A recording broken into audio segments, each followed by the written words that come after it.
Miss Martha's bald. Picture me bald. It's not hard to picture me bald. Hello, everyone. Am I holding? Yeah. Okay. So, today is May 15th. We are reflecting on the... Hello, everyone. Take two. Today is May 15th. Are we gonna put the first ending in? No. Not unless you want to. Not unless you do it. I think that. Hello, everyone. Take three. Today is May 15th. And guess what we did today? We started John. Talk about John. So, we're looking at the section of John 1 through 18, I believe it was. Yes, 1 through 18. So here we go. In the beginning, the Word already existed. The Word was Maybe with we God. should do a running commentary. Okay, we're going to do a running commentary today. She's gonna do a running commentary. I'm going to do a running commentary today. So, I'm not here. You saw nothing. Anna's a little grouchy right now. I'm fine. She's fine. So, in the beginning, the Word already existed. Like, I love the way that he did that. Should I tell them who the Word is if they don't already know? If you don't already know, I'm not going to tell you who the Word is. If you do know, you know who the Word is. The Word already existed. I love it that he uses the word in the beginning, and then he says, Take four. already existed, because what is the beginning if it already existed? Maybe there was no beginning. I love the way that he gets at the infinite there. What And she's then- trying to say is that he was existing for infinity even before time started counting. And then maybe beginning is only a concept that we have. Maybe in reality, the true reality. Well, the universe started existing at one point. So then it says the Word was with God. The Word was with God. So whatever the Word was, it was with God. And then it says, and the Word was God. So now we're getting into something that seems a little bit out of our normal humanity, because how can you be with something and at the same time be something? Introducing some unusual thinking here. I have an answer to that question. Anna would like to talk. I can be made out of ice and still be with ice. I can be made out of ice cream and still be with ice cream. Good point. He existed in the beginning with God. God created everything through him, and nothing was created except through him. Like, how do you create something through something? Like, let's see, I was thinking about this. Like, I create a website through a computer. So is he a tool, like a computer? I create a cake with ingredients. But through ingredients? Through ingredients. Is he ingredients? I create Nah, I don't productivity say that. through drive and energy of my will. Is he energy? Why do you keep pointing at me? I'm asking you. Is he energy? Energy? I design a system through the shaping of my intelligence. Is he intelligence? Okay. Anyway, just it's something to think about. How do you create through something? What does that even mean? Your ingredients one is chopped. I've been chopped on ingredients. It's appropriate for ingredients. The Word gave life to everything that was created, and his life brought light to everyone. That's kind of cool. That's pretty cool. What is light? Purity, goodness, no hiding. The light shines in the darkness, and the darkness can never extinguish it. Light is energy. Light is energy. And I love that sense of power that the darkness can never extinguish it. It's kind of hot today here. Anna's wilting a little bit. Anna's okay. It's like 74 out. Is it actually? Yeah. That's a lot. It's a lot. You know, around here that's hot. God sent a man, John the Baptist, to tell about the light so that everyone might believe because of his testimony.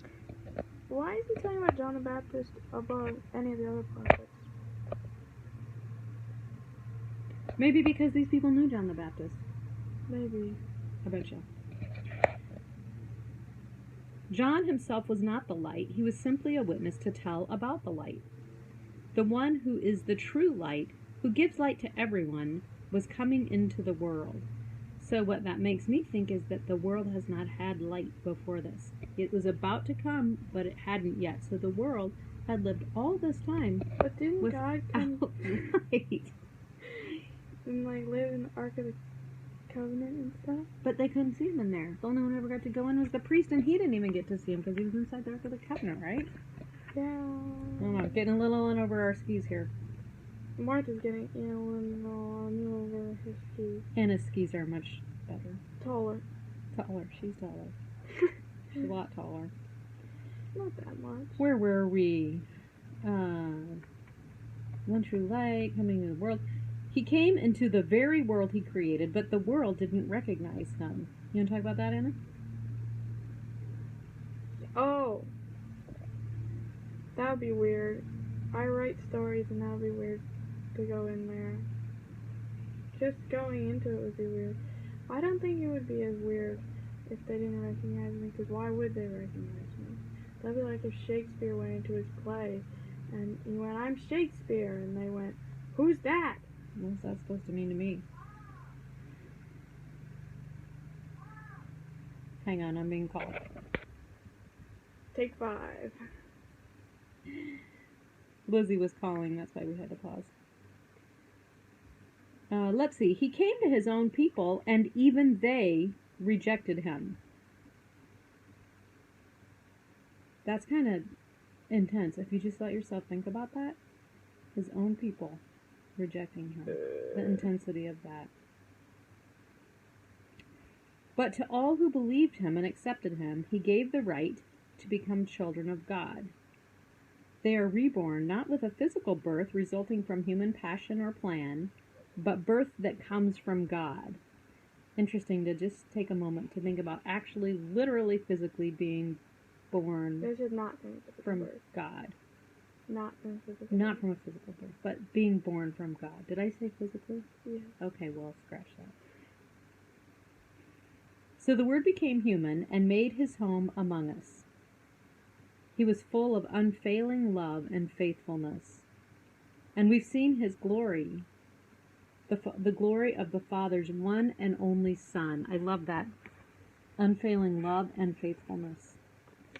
Interesting that he says the glory of the Father's one and only Son, right after he just said that we can become children of God. Interesting about the dichotomy there that I think Anna's busy looking. That how is it that we can become children of God, but Jesus is the one and only Son?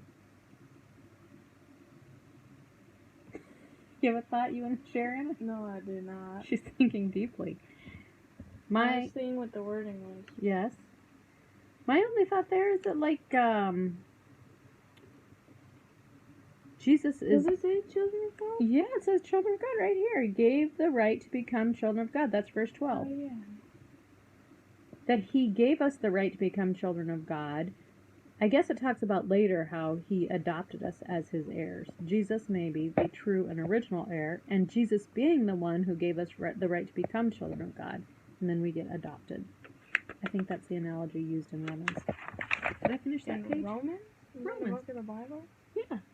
I mean, look at the Okay. Bible. Look at my stupid eyebrows. What's wrong with your stupid eyebrows? They look dumb. What's wrong with them? Just the way they look. Shape? Color? Yeah, yeah. Oh. Anyway. John testified about him when he shouted to the crowds. I think that's interesting imagery. Why did John say that John the Baptist was shouting? Maybe they're just remembering what it was like to be there. Which John is this? John, what? Which John is this? This is one of the apostles, John, but I'm not sure which Is John. it John Mark? Is it John Mark? Is it John the brother of Jesus? Did Jesus have a brother John? Maybe I'm thinking James. Is it John Mark? I don't know. John Mark! We're reading about John Mark in Acts. He was hanging out with Paul and Barnabas. John testified about him when he shouted to the crowds, "This is the one I was talking about when I said, 'Someone is coming after me who is far greater than I am, for he existed long before me.'" Okay, I like this. He's circling back to the very first part of the section where it said, he existed. It says, in the beginning, the Word already existed. And now John is saying, John apparently already knew this, but he had existed since long before John. You know, John was older in physical age. But he's saying he existed long before me. Now, this really good verse. From his abundance, we have all received one gracious blessing after another. From his abundance, we have all received one gracious blessing. It's like Santa. One would be enough if it was Jesus. For the law was given through Moses, but God's unfailing love and faithfulness came through Jesus Christ. That may not sound very interesting to us, but when you think about that, these were people who the law of Moses had been everything to them all their life. And that was what they saw as the path to God. So to hear that God's unfailing love and faithfulness actually came through Jesus Christ, that would be a radical shift. No one has... If they believed him. If they believed him, which is what we talked about earlier, right? No one has ever seen God, but the unique one, I love that phrase. Why does it say Moses has seen God's back? Yeah, didn't Moses see God's back? And I think someone else got to see some part of God, his hand or something? Or was that not? Seems like there were a couple of instances. Does God have a body? I don't think so. I think that must just be a way, personification, a way to talk about it in a way that makes sense to us. Okay. But the unique one, who is God himself, is near to the Father's heart. We're like little rats. We are? Yeah. How are we like rats? We just run around. What do you mean? Don't really know anything. I thought you're talking about the way my hair looks. No. We just run around and don't know anything? Yeah. How's that relate to our verse? We're not like God at all. Oh, Like yeah. we didn't understand. Right. Right. I get you now. And it says that we're going to get back into that weird paradox kind of thing again, where it says, who is himself God and who is near to the Father's heart. How can you be God and be near to the Father's heart? God is the essence of goodness. Yes, he is. That's so good. And then here's what I think is crux of the whole New Testament. Crust of the whole New Testament. Crust. He has revealed God to us. Dallas Willard talks a lot about this. You want to get to know God? You can see him. You can't see him, but you can see him revealed in Jesus. So get to know Jesus. That's why we're doing prayer of recollection in the Gospels. We're getting to know Jesus. Prayer of reflection and the prayer of recollection. We're getting to see God because we can see Jesus, and Work he reflection. revealed God to us. And so, we praise you, Jesus.